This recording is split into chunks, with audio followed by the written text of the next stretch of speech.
Good morning. जैसा कि कल हमने बताया था कि कैसे तंत्रिकीय प्रेरणाओं की उत्पत्ति होती है, एक बार ध्यान से समझ लीजिए। सबसे पहले बाहर धनात्मक आयन होंगे। क्यों? क्योंकि पोटेशियम के लिए इन आयनों की दीवार पारगम्य होती है। पोटेशियम आयन बाहर हो जाएंगे, सोडियम आयन पहले से ही इसमें ज़्यादा है, तो बाहर की तरफ धनात्मक आवेश, अंदर की तरफ एक्सोप्लाज्म के अंदर की तरफ ऋणात्मक आवेश उत्पन्न हो जाता है, और जिससे अंदर की तरफ -70 मिली वोल्ट का विद्युत विभव उत्पन्न होता है। इसी को रेस्टिंग मेम्ब्रेन पोटेंशियल कहते हैं। इस रेस्टिंग मेम्ब्रेन पोटेंशियल अवस्था में हमारी सारी तंत्रिकाएं पड़ी रहती हैं। जैसे ही उद्दीपन होता है, मान लीजिए यहाँ पर उद्दीपन हुआ, न्यूरॉन के जो है डेंड्राइट्स में टच हुआ, उद्दीपन हुआ। जैसे ही उद्दीपन हुआ, एक्सोलेमा की दीवार की चैनल प्रोटीन सोडियम आयनों के लिए खुल जाती हैं और थोड़ा थोड़ा सोडियम आयन अंदर जाने लगता है। विश्राम कला विभव या रेस्टिंग मेम्ब्रेन पोटेंशियल -70 से घट करके जब -50 हो जाता है, तो इनकी दीवार सोडियम आयनों के लिए अचानक पूरी खुल जाती हैं और तेज़ी से सोडियम आयन कहाँ चले जाते हैं? अंदर चले जाते हैं, और क्षण भर में ही अंदर की तरफ +35 मिली वोल्ट का विद्युत विभव उत्पन्न हो जाता है और बाहर की तरफ माइनस चार्ज उत्पन्न हो जाता है। इस दशा को एक्शन पोटेंशियल कहते हैं। अंदर की तरफ धनात्मक आवेश, बाहर की तरफ ऋणात्मक आवेश उत्पन्न हो जाता है। इसी दशा को हम क्या कहते हैं? एक्शन पोटेंशियल कहते हैं। जैसे ही एक्शन पोटेंशियल स्थापित होता है, तो एक्शन पोटेंशियल स्थापित होने के बाद +35 मिलीवोल्ट स्थापित होने के बाद सोडियम आयनों के लिए इन चैनल की दीवार बिल्कुल बंद हो जाती है, पोटेशियम आयनों के लिए खुल जाती है और तेज़ी से पोटेशियम आयन अंदर से कहाँ चले जाते हैं? बाहर चले जाते हैं, जिससे बहुत ज़्यादा -80 मिलीवोल्ट का विद्युत विभव उत्पन्न हो जाता है और क्षण भर में ही फिर से इसको मेंटेन कर लिया जाता है -70 मिलीवोल्ट का। ये इतना आपको बता दिया गया था। अब जब एक्शन पोटेंशियल यहाँ पर स्थापित हो जाएगा, तो यहाँ पर प्लस चार्ज है और यहाँ पर माइनस चार्ज है, तो ये जो प्लस चार्ज होंगे ये माइनस की तरफ आकर्षित होंगे, यानी एक्सोलेमा के अंदर धनात्मक जो आवेश होगा, एक्शन पोटेंशियल जो स्थापित होगा, इसीलिए उसको एक्शन पोटेंशियल नाम दिया गया। एक्शन कर रहा है, और वो क्या एक्शन कर रहा है? ये जो धनात्मक आयन हैं, ये एक्सोलेमा के भीतर जहाँ पर एक्शन पोटेंशियल अभी स्थापित नहीं हुआ है, उस ऋणात्मक आयन की ओर ये क्या होते हैं? आकर्षित होने लगते हैं। यानी ये आकर्षण इस साइड में होगा, यानी इधर आकर्षित होने लगेंगे। फिर क्या होगा? और ऊपर के जो धनात्मक आयन है वो ऋणात्मक आयन की तरफ आकर्षित होने लगेंगे, यानी इधर वाले इधर की तरफ आकर्षित होने लगेंगे। तो इस स्थान पर एक विद्युत का सर्किट उत्पन्न हो जाएगा। जैसे एक प्लस और एक माइनस का सिरा है, तो एक प्लस की तरफ और माइनस की तरफ विद्युत का आदान प्रदान होता है। इधर प्लस हो गया, फिर माइनस में आया, फिर इधर से घूम करके फिर ये प्लस में आया।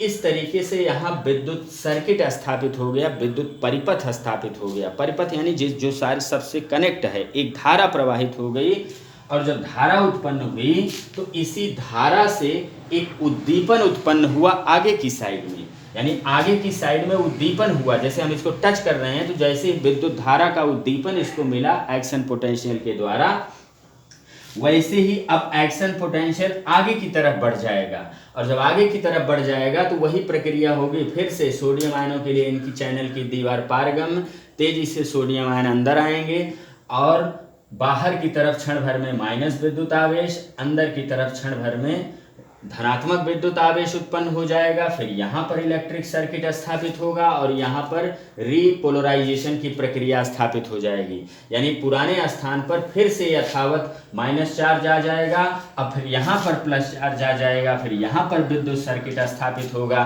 फिर इसका उद्दीपन आगे की तरफ बढ़ेगा और ऐसे ही इसका जो है संचरण आगे की तरफ तंत्रिका छोर तक बढ़ता हुआ चला जाता है।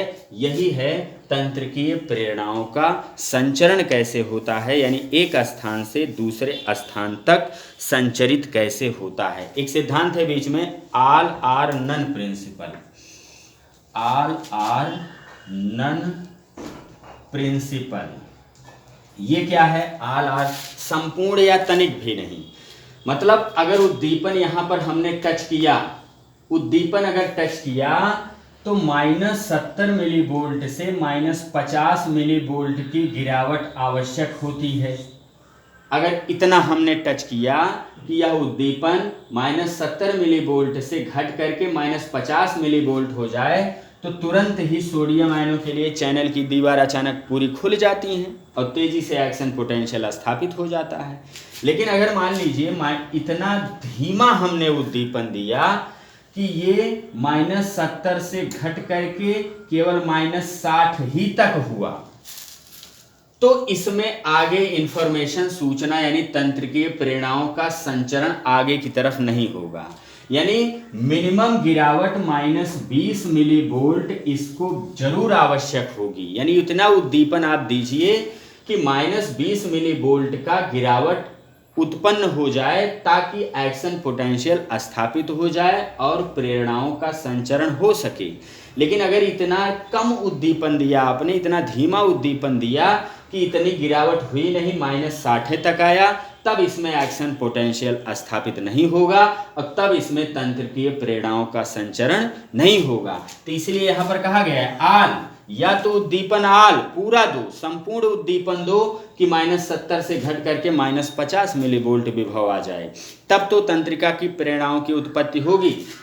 और नन, और जब आप या तो कुछ मत दो, यानी या तो इस 20 मिलीवोल्ट से ज़्यादा उद्दीपन दो और या तो 20 मिलीवोल्ट से कम उद्दीपन पर कुछ भी नहीं होगा। इसलिए कहा गया नन, मतलब -20 मिलीवोल्ट की अगर गिरावट नहीं हुई तो नन का मतलब कुछ भी नहीं, संचरित कुछ भी नहीं होगा, प्रेरणाओं का संचरण कुछ भी नहीं होगा। एक बहुत तिनके से हल्का सा टच करो तो वो जान भी नहीं पाओगे कि हमने टच किया कि नहीं किया, क्योंकि वो उद्दीपन धीमा है और -70 मिलीवोल्ट से -50 मिलीवोल्ट की गिरावट नहीं कर पा रहा है। और अगर गिरावट कर देगा तो आल, मतलब संचरण पूरा होगा। गिरावट नहीं हुई तो नन, यानी कुछ भी नहीं, तंत्रिकीय प्रेरणाओं का संचरण कुछ भी नहीं होगा। यही है आल आर नन प्रिंसिपल। अब कल हम बताएंगे सिनेप्सिस, एक जो तंत्रिकीय प्रेरणाओं का संचरण साइटान से प्रारंभ होकर के छोर तक चला गया, तंत्रिका के छोर तक। अब एक तंत्रिका से दूसरी तंत्रिका में कैसे सूचना का प्रदान होगा या संवहन होगा, ये हम बताएंगे। यहाँ पर केवल हम उद्दीपन की बात कर रहे हैं। यहाँ पर उद्दीपन हुआ, एक्शन पोटेंशियल स्थापित हुआ।